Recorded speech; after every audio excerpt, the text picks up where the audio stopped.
NECC, very interesting when you talk conference races in the NECC because they have the big school division, they have the small school division. You can be playing from a team from another division that doesn't count as a conference game technically. So their conference season, in one way, is long, and in another way, it's short. As far as the big school division goes, it looks like Garrett, from all that they've got coming back, from the talent that we've seen, a win at DeKalb last week. What do you see in terms of Garrett that's going to allow them to kind of rise to the top of the big school division there? Balanced. They're balanced offensively. They can run it. They can pass it if they need to. And then the defense is very stout and very sound. So in terms of that big school division, very tough to see anybody the caliber of Garrett. I really think Garrett rolls, wins the big school division. Their biggest test, or one of the biggest tests of the year, is coming Friday against Busco at Busco. Unfortunately, that's not a conference game, so technically. So I think Garrett is in prime position, barring major breakdown, to really breeze through that big school division.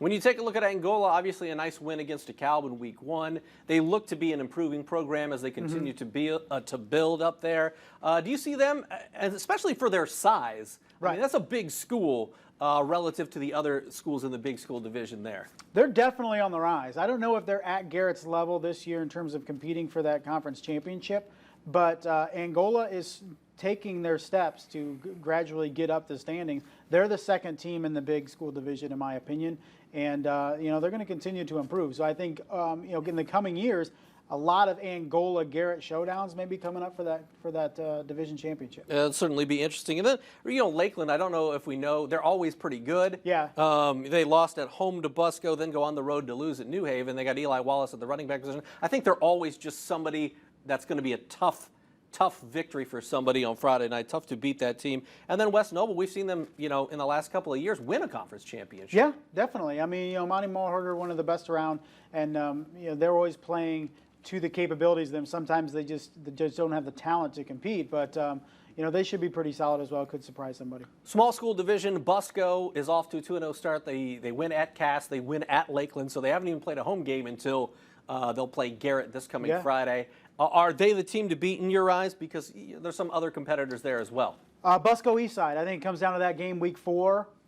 That's probably going to be for the small school championship. Cherubusco will be very impressive going to Cass. Cass isn't the typical Cass team that we see, but anytime you get on a bus for almost 2 hours and go down and play a very solid Cass team, knock them off in overtime.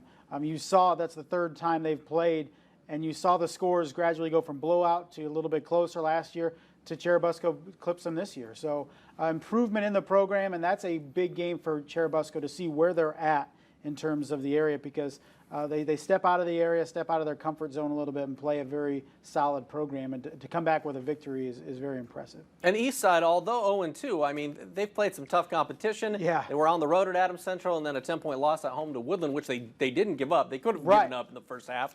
Certainly didn't go their way, but a really good second half to make that a ball game for a while. Can they compete, you think, with Busco? Because it sounds like you're saying, hey, man, it's just these two teams right now. Yeah, I would say that week 4 game is what's going to decide it. And Eastside, you're right. They played 2 very tough opponents first 2 weeks. I think to underestimate them at 0-2 is a mistake, because they still have Connor Dove, still have some playmakers, still have a lot of size on both sides of the line. So that's a team that, while 0-2, could very well finish the regular season 7-2.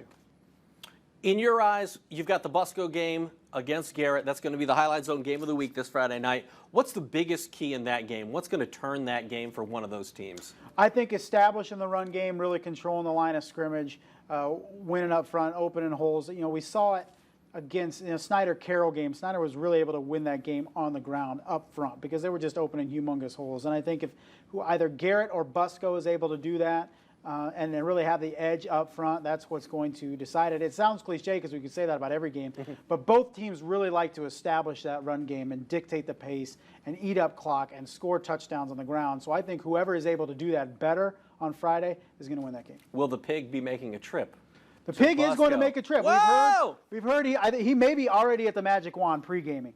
He may already be there. If he's not afraid of clowns, it's a good place to hang out. If you've watched Stephen King's It, then maybe I haven't. Maybe give it a pass. No, I can't watch that. Even I'm 33 years old, I still can't handle it. It's pretty wild. That'll do it for this week's edition of Inside the Zone. We'll talk to you next Monday when maybe we have even more insight. Hopefully, hard to believe, maybe. Hard to believe when it comes to the conference races here in Northeast Indiana. He's Justin, I'm Glenn. We'll see you next week.